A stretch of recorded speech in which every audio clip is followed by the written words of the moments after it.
Turkey की जानिब से उन्होंने यूएनएचआरसी में एक जो है कश्मीर का मुद्दा पाकिस्तान की जानिब से रखा, जबकि हिंदुस्तान ने किस तरीके से जो है अपनी आर्मी तक भेजी, अपनी जो है ना तमाम फोर्सेस को इंक्लूड करके उनको सपोर्ट किया। कि जिस तरह पाकिस्तान को आईएमएफ ने रोल दी है कि पाकिस्तान को आईएमएफ जो है वो सांस नहीं आने दे रहा। जैसे जयशंकर जी ने कहा, जब अल्हम्दुलिल्लाह हम दुनिया की फर्स्ट फास्टेस्ट ग्रोइंग इकोनॉमी है, 5th लार्जेस्ट इकोनॉमी है, जब अल्लाह ताला ने हमें इतनी बरकत बख्शी है तो अल्लाह की आजमाइश से हम पीछे थोड़ी हटेंगे। अल्लाह ताला के इम्तिहान में खड़े उतरेंगे और उतरे। जब हम it was our time to give back to the world. कुछ मंथ्स पहले वो सोशल मीडिया पे वीडियो बड़ी वायरल हुई थी जिसमें इंडियन आर्मी ने चाइना को बहुत ज्यादा धोया था। उसको तो नहीं कहीं उनके सेटबैक उनके जहन में आ गए और इस वजह से वो मीटिंग ही उन्होंने स्किप कर दिया, भाई हम नहीं जाएंगे। हम चाइना नहीं है, वो चाइना की हरकतें हैं कि मतलब एक एक ईंट बना बनाकर पूरे पाकिस्तान को कर्जे में डुबा देना है। मुल्क का जो सत्यानाश हुआ है, मैं बता रहा हूँ, सनती तरक्की हुई नहीं इस मुल्क के अंदर। आपको बड़ी फैक्ट बात बताऊंगा। बिल्कुल पाकिस्तान चाइना और टर्की को तो दोस्त मानता है, जबकि जुल्म तो वहां भी मुसलमानों पे हो रहा है। उनको दोस्त मानता है तो फिर हिंदुस्तान के साथ इख्तिलाफ किस नाम का? हमारे मुल्क के अंदर महंगाई बढ़ रही है तो हमने उसका सोल्यूशन निकाला है, बॉयकॉट। चावल पूछने 400 रुपए किलो है क्या? 400 रुपए किलो, 390। क्या ये अमेरिका से आ रही हैं? दूध का आज का रेट क्या है पर केजी? आज का रेट 140 रुपए केजी। चावल का भी रेट बता दीजिए, क्योंकि कश्मीरी चावल ज्यादा खाते हैं। तो वो पर केजी आता है 28 रुपीज। पर केजी 28 रुपीज। चिकन जो लेने आए हैं वो किस तरह है, आपने खरीद रहे हैं? वो 600 के करीब है, 4 रुपए कम 600। मुझे आपसे पूछना था कि चिकन की इस वक्त क्या रेट्स चल रही हैं? इस वक्त तो 130 चल रही है बॉयलर की, 140 चल रही है पैरेट की। इंडिया के साथ इस स्टेज पे दुश्मनी करना आई डोंट रिकमेंड इट। जब भी कोई कंट्री इंडिया के साथ दुश्मनी करती है तो उस कंट्री में सडनली इंसर्जेंसी बढ़ जाती है। टर्की की जानिब से उन्होंने यूएनएचआरसी में एक जो है कश्मीर का मुद्दा पाकिस्तान की जानिब से रखा, जबकि अभी रिसेंटली हमने देखा कि अर्थक्वेक आया, किस तरीके से जो है दोस्ती स्कीम्स चलाई और हिंदुस्तान ने किस तरीके से जो है अपनी आर्मी तक भेजी, अपनी जो है ना तमाम फोर्सेस को इंक्लूड करके उनको सपोर्ट किया। मगर अब जब बात आई हिंदुस्तान के साथ खड़े होने की तो तुर्की ने कोई खासा पॉजिटिव रिस्पॉन्ड नहीं किया, बल्कि पाकिस्तान के साथ दोस्ती का इजहार किया और यूएनएचआरसी में कश्मीर का इशू इस तरीके से रखा। जिस पे सबसे इम्पॉर्टेंट चीज ये है कि उनके जानिब से ये एक्ट होने के बाद भी जयशंकर जी ने बहुत पॉजिटिव जवाब दिया, जो कि ये था कि हमने किसी लालच में तुर्की की मदद नहीं की, बल्कि हमने तुर्की की मदद इंसानियत के नाते की है और वो इंसानियत हम कहीं भी निभाएंगे, चाहे वो कोई ही मुल्क क्यों ना हो। इंडिया को पहले से पता था कि ये जो बेअखलाकी और बेहुदगी है ये वहां के लोगों में नहीं है, वहां की टर्किश कौम में नहीं है, ये एर्दोगन और उसके मिनिस्टर्स में है। ठीक है ना, इंडिया को पहले से पता था, फिर भी हमने ये ऑपरेशन दोस्त मुकम्मल किया, क्योंकि जैसे जयशंकर जी ने कहा, जब अल्हम्दुलिल्लाह हम दुनिया की फर्स्ट फास्टेस्ट ग्रोइंग इकोनॉमी है, 5th लार्जेस्ट इकोनॉमी है, जब अल्लाह ताला ने हमें इतनी बरकत बख्शी है तो अल्लाह की आजमाइश से हम पीछे थोड़ी हटेंगे। अल्लाह ताला के इम्तिहान में खड़े उतरेंगे और उतरे। जब हम it was our time to give back to the world.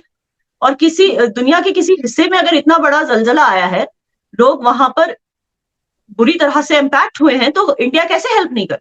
तो ये वो रीजन है कि हमने उनको हेल्प किया और हमें पहले से पता था कि एर्डोगन और उसके मिनिस्टर्स जो हैं हमें अप्रिशिएट नहीं करेंगे, ये हमें पहले से पता, हमें अंदाजा था इस बात। अगर पाकिस्तान की बात करूं तो पाकिस्तान टर्की को हमेशा से अपना दोस्त मानता आया है। ये जो तमाम हरकत आपने बताई, ये ऑब्वियसली बहुत से मीडिया चैनल्स और जो है मीडिया के जर्नलिस्ट से छुपी हुई नहीं है, मगर हमेशा पाकिस्तान कश्मीर, हिंदुस्तान के कश्मीर से इख्तिलाफ इस बात पे करता आया है कि वहाँ जुल्म होता है, वहाँ ज्यादतियाँ होती हैं, वहाँ जो है ना मुसलमानों को सही तरीके से रहने नहीं दिया जाता, उनके हकूक़ व फराइज़ पूरे नहीं होते। तो जब हिंदुस्तान से इख्तिलाफ मुसलमानों के हक के लिए था तो फिर तुर्की के साथ दोस्ती किस नाम की? वहां भी तो यही सब हो रहा है, वहां तो बल्कि हिंदुस्तान में तो नहीं हो रहा, वहां तो हो रहा है। मैं वही कह रही हूँ, पाकिस्तान दोस्ती किस बलबूते पे करता है, किस बेसिस पे, किस फाउंडेशन पे किसी से दोस्ती करता है, किसी मुल्क से? मैं नहीं समझ पा रही हूँ कि हर बार रोग नेशंस के साथ दोस्ती, चाहे वो चाइना हो जो उइगुर मुसलमानों पे जुल्म कर रहा है, चाहे वो टर्की हो जो कुर्दिश मुसलमानों पे जुल्म कर रहा है, ऐसे ही मुल्कों के साथ जाके दोस्ती करना, चाहे वो चाइना हो या टर्की, दोनों को बगैर पाकिस्तान के और कोई एलाइज ही नहीं है, कोई उनको सपोर्ट करता ही नहीं है।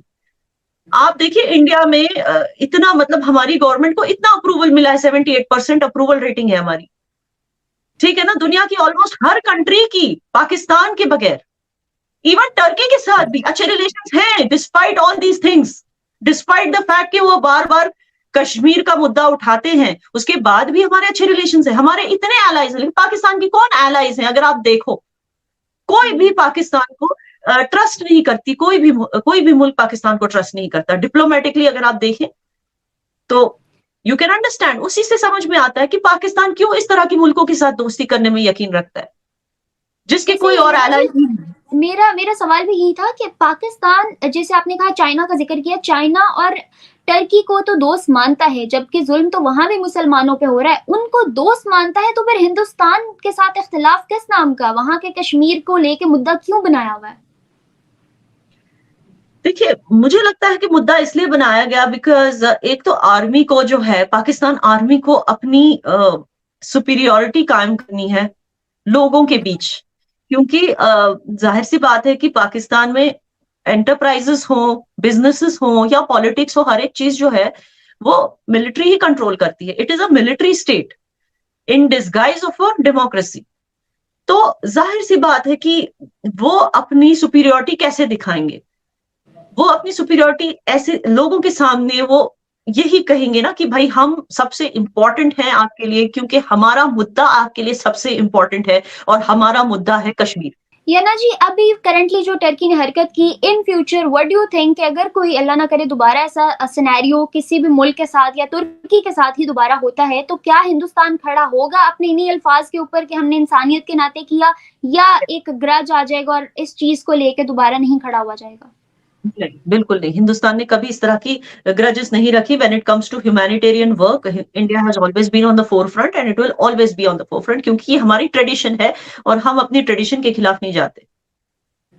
जी, ठीक है। और अगर ट्रेडिशन की बात की जाए तो बहुत सारे जर्नलिस्ट पाकिस्तान के ये कहते हैं कि इंडियन के कल्चर के अंदर है गद्दारी, इंडिया के खून के अंदर है जो है मुसलमानों के साथ अच्छा सलूक ना करना, वहाँ पे बहुत ज़्यादा जो है फोबिया है हिंदुइज्म का, और इस तरह की चीज़ें बहुत ज़्यादा हमें देखने और सुनने को मिलती हैं। आपको भी सोशल मीडिया पे ऑपोजिशन की जानिब से ये तमाम बातें जो हैं, पॉलिटिकल स्टेटमेंट्स देखने और सुनने को मिलती होंगी, स्पेशली अबाउट कश्मीर। तो इन तमाम चीज़ों का क्या हिंदुस्तान कभी जवाब दे पाएगा या देगा, या बॉदर नहीं करेगा? Hindustan is too busy for all this. And मैं सच बताऊं तो जिन मुसलमानों को प्रॉब्लम्स नहीं चाहिए अपनी कंट्री में, they are also too busy. इस वक्त हमारे यहाँ जो मुसलमान है ना, वो बहुत बिजी हैं, तरावी पढ़ रहे हैं दरगाह हजरत बल में की। आप इमेजेस देखिए जाकर, आप मेरे ही चैनल पे चले जाइए therealkashmir.com, ठीक है ना। आप वहां पे लाइव स्ट्रीमिंग देख सकती हैं, लाइव टीवी पर किस तरह से वहां पे तरावी चल रही है, किस तरह से दरगाह हजरत बल में लोग खुलकर नमाजें पढ़ रहे हैं। इफ्तियारी पार्टीज कहाँ कहाँ चल रही, वो भी आपको पता चलेगा।